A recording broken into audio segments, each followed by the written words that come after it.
At St. Mo's, we believe that God has always been committed to people, to loving people, working in people, through people, to empowering His people with His Spirit to change the world.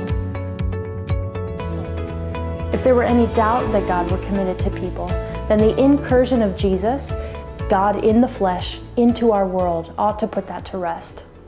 So we trust that God is onto something. He could do it on His own, but He chooses to use ordinary, everyday people to spread the goodness of His kingdom into all aspects of life. That's why we do neighbor groups. Neighbor groups aren't just another small group Bible study. In your typical small group Bible study, 9 Christians who are comfortable with each other and comfortable with the Bible invite their one non-Christian along, and then they wonder why he is uncomfortable. But being a true neighbor means taking our cues from Jesus. He left what was comfortable in order to provide comfort for us. So our neighbor groups invert the paradigm.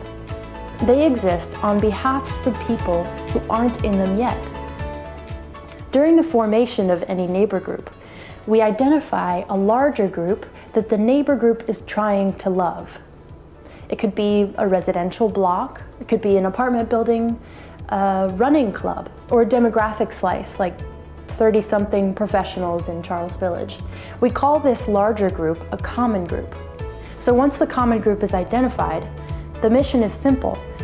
Engage those people in ways that show God's love and build towards friendships in which it's natural to share the love of Christ. In this model, Christians are the minority rather than the majority. We engage these new friends on their turf, where they are comfortable, rather than requiring that they first come to ours. This is Jesus' picture of salt. You sprinkle a little bit of salt on a lot of food, rather than the other way around. And the thing about salt is a little bit goes a long way.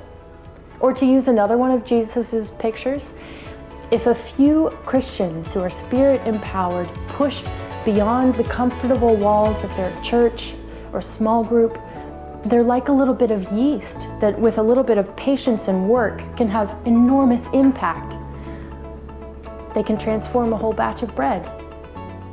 If this sounds pretty normal to you, that's because this is what Christians were always meant to be doing. Sharing the singular hope of Christ in natural, non-awkward ways wherever God gave us influence.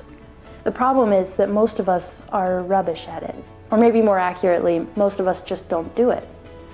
Neighbor groups take seriously the fact that most of us don't consider ourselves to be gifted evangelists. So, neighbor groups have a monthly rhythm that helps us do more naturally what we find so difficult to do. The monthly rhythm looks like this. Once a month, the neighbor group gathers together for a meal.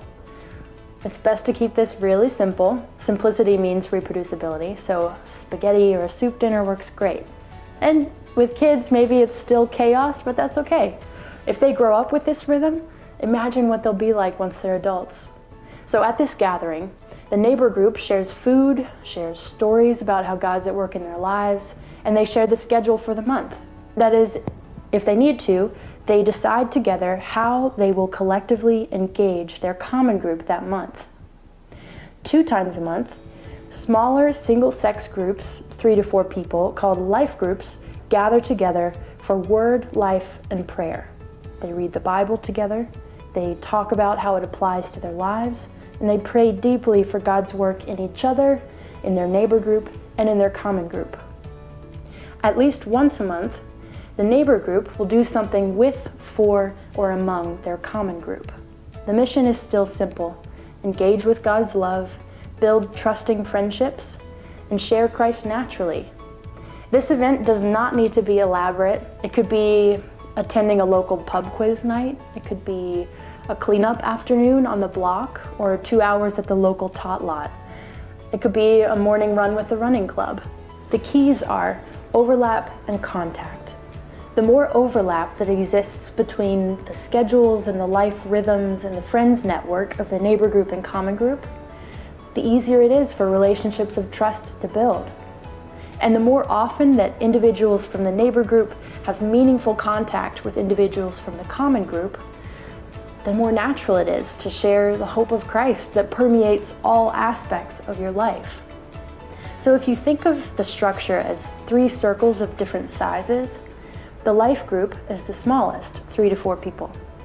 The neighbor group is the collection of all the constituent life groups, and when the neighbor group immerses itself in, for, and among the common group, it's a minority rather than a majority.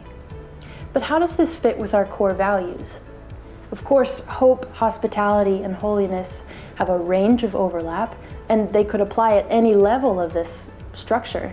But at the schematic level, it's helpful to think of life groups as where we depend on God together for growth in holiness, to think of neighbor groups as where we enact hospitality, life together, even with people who are quite different from you. And as we salt ourselves into the common group, we are there as recipients and sharers of the multifaceted hope of Christ.